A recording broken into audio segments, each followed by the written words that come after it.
Have you ever landed that new leadership role? You've got the title, the responsibility, but then you kind of hold back, feel like your authority isn't quite yours yet, like it's, I don't know, on loan. Mm. It's this hesitation, and it happens a lot, actually, and it creates what some experts are calling an authority gap. Yeah, and that gap, it really undermines results, often in ways you don't even see until it's, well, too late. Exactly. So today we're doing a deep dive into this really insightful article from Phoenix Performance Partners.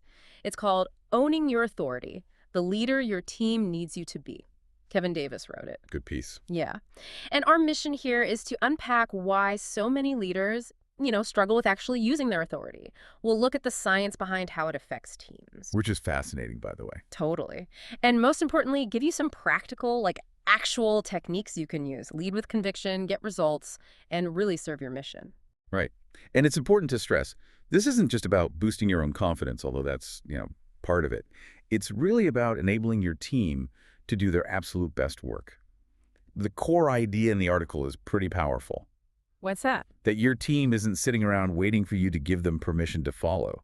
They're waiting for you to give yourself permission to lead. Ah, that's a great way to put it. That shift. Yeah, that changes things. It really does. Okay, so let's dig into this idea of authority feeling like it's on loan. The article describes leaders, capable ones, who act as if they constantly need to re-earn the right to lead. Yeah, like every decision needs fresh justification. Right. And the article stresses this isn't humility, it's actually causing problems. This hesitation, this reluctance, it just creates confusion, delays, and ultimately poor results for everyone. It's counterproductive. Definitely. And the stats shared in the article are pretty stark. There's Zinger-Folkman research showing leaders with high confidence, high decisiveness, they're rated 85% more effective by their teams. 85%. Wow, that's huge. It is.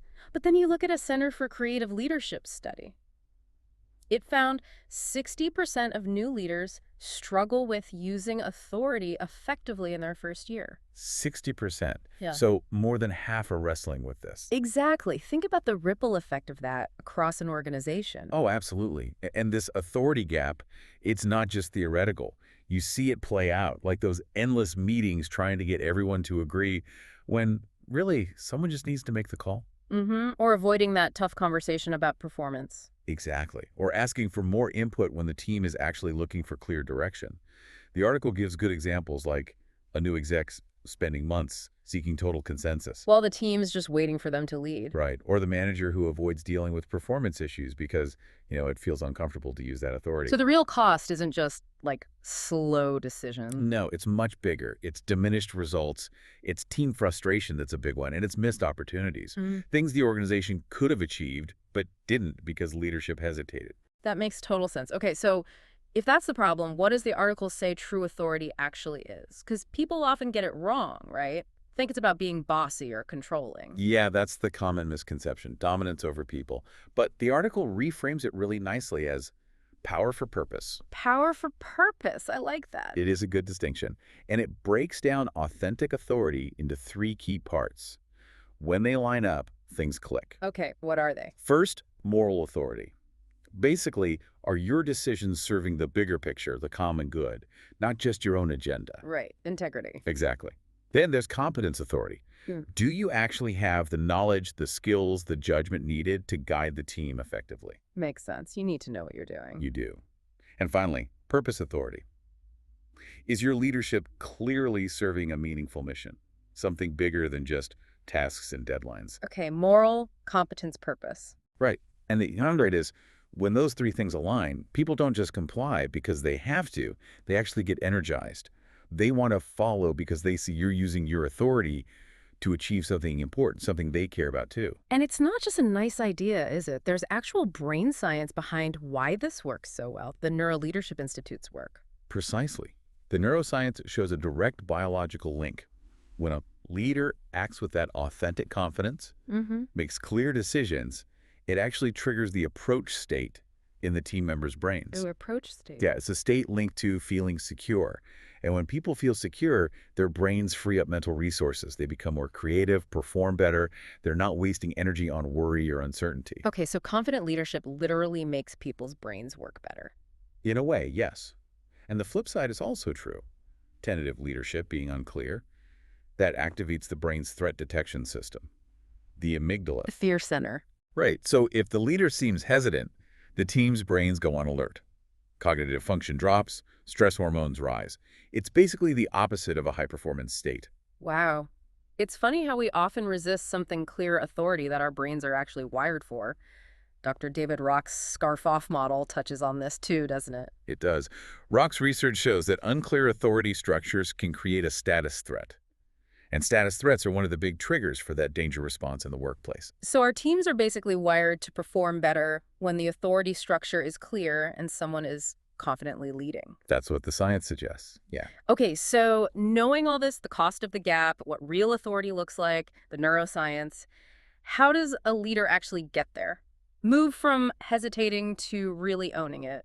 The article lays out 4 stages. Yeah, this framework is really useful for figuring out where you are. Stage 1 is authority avoidance. Pretty much what it sounds like: you dodge decisions, shy away from using your position's power. Many have. Then stage 2 is authority anxiety. Ah, Here, you do use your authority, but it's uncomfortable. You might over-explain, apologize, seem really hesitant about it. okay, still not ideal. Not quite. Stage 3 is authority acceptance. Leaders here use authority when they feel they have to, but they still prefer consensus. There's still a bit of reluctance, maybe. Getting closer. Right. And the final stage, stage 4, is authority ownership. This is where you truly embrace your authority, not as a burden, but as a necessary tool to serve the mission effectively. Ownership. Got it. And the article makes a key point. Most leaders tend to get stuck in stage 2 or 3. They use authority, but kind of grudgingly. So what's the breakthrough to stage 4? It's a mindset shift. It's realizing that not owning your authority isn't being nice or humble. It's actually a disservice. You're holding the team back. That's a powerful realization. Which brings us to the practical stuff. For you listening, how can you actually start doing this? The article gives 5 clear practices. Yeah, these are very actionable. Number 1, make decisions with conviction. Stop asking, is everyone okay with this? Gather your input, sure, but then declare, okay, here's the plan, here's what we're doing. Hone the call. Own the call. And believe in it. Your team needs to see that conviction. Okay, what's next? 2, set standards without apology. High standards aren't about being difficult. They signal that you believe your team is capable of great work. So instead of, sorry to be picky, but I need this report to be error-free and compelling, it sets a clear expectation of excellence. Right. Clarity, not apology. Number 3. Address issues directly. Don't let problems fester. If performance is off or there's a conflict, tackle it head on. The article suggests phrasing like, your last few presentations lacked the data needed. Let's talk about how to strengthen your analysis. Direct, specific, constructive. Takes courage, but necessary. Absolutely. Yeah. 4th, communicate outcomes, not just processes. Don't just say, let's try to improve customer service. A leader owning authority says, our customer satisfaction scores need to hit 90% by the end of the quarter. Focus on the result, the what, not just the how. Be specific about the target.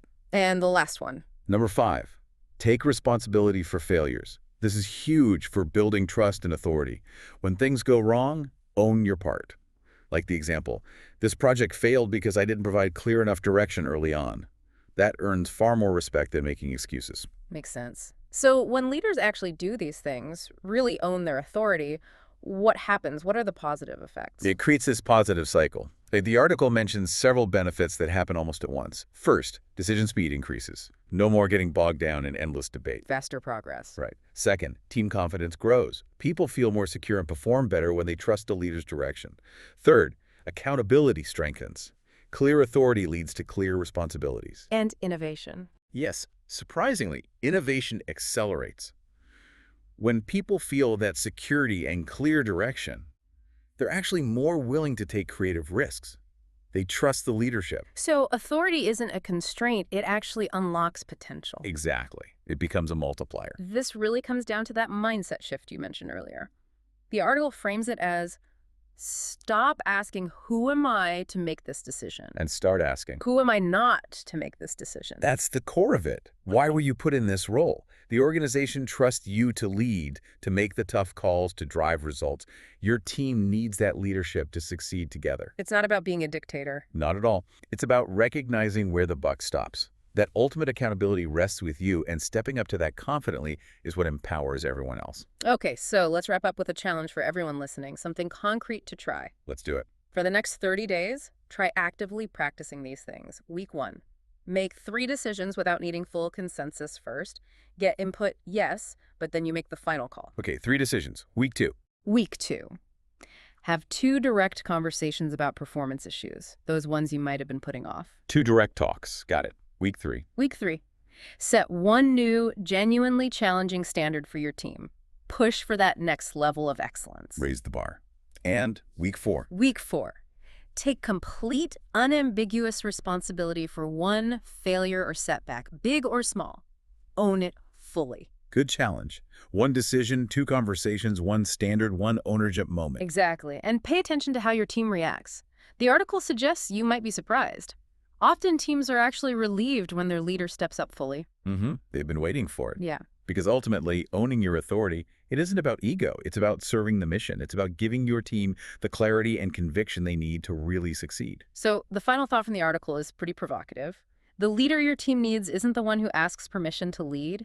It's the one who leads with conviction, clarity, and unwavering commitment to the mission. Makes you think, doesn't it? Are you ready to be that leader?